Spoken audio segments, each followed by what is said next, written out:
गाँव निकाल। अरे वाह वाह वाह वाह नहीं।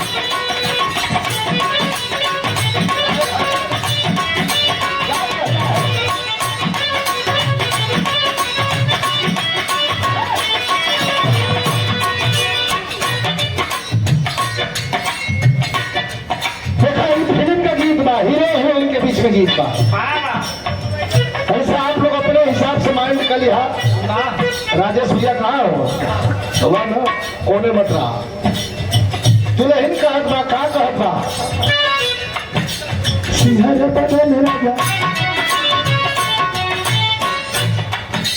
सिंहर बदन राजा बिगड़त मन राजा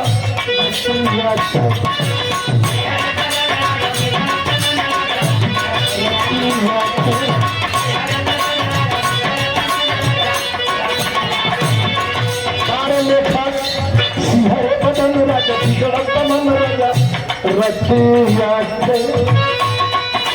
छम छम छम करे चूड़ी खन खन करे अपनी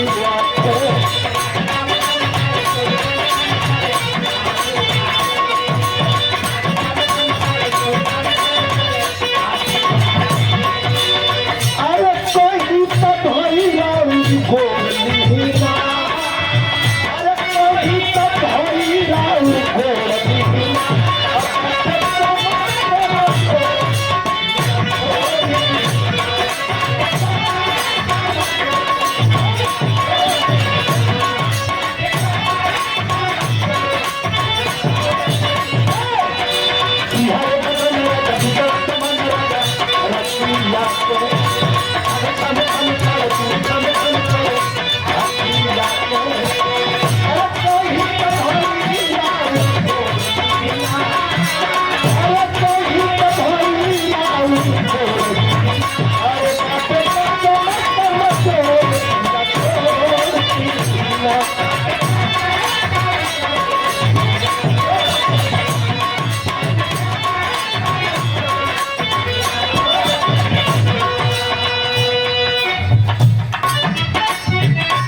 हमारे बड़े प्रिय बड़े अजीज कभी काल में मुलाकात हो जाए लेकिन सुन करके बड़ा तबीयत प्रसन्नचित होती है कि हमारा घर हमारा खून हमारा खानदान आज कहां से कहां। इसीलिए बार बार आह्वान करता हूं कि तनी से कपड़ा कमजोर रही चल जाई खाना कमजोर रही चल जाई।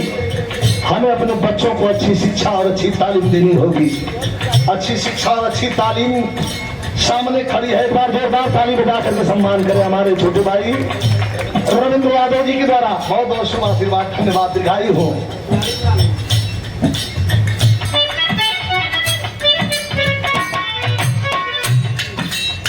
कहे का तरीका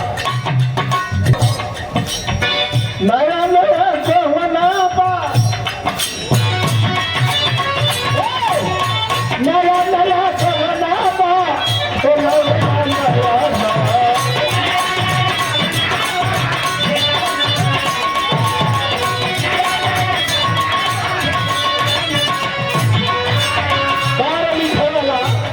बिरहा का लेखक बिरहा और जब फिल्म इंडस्ट्री में जाओ तो प्यारेलाल कभी कहो नया नया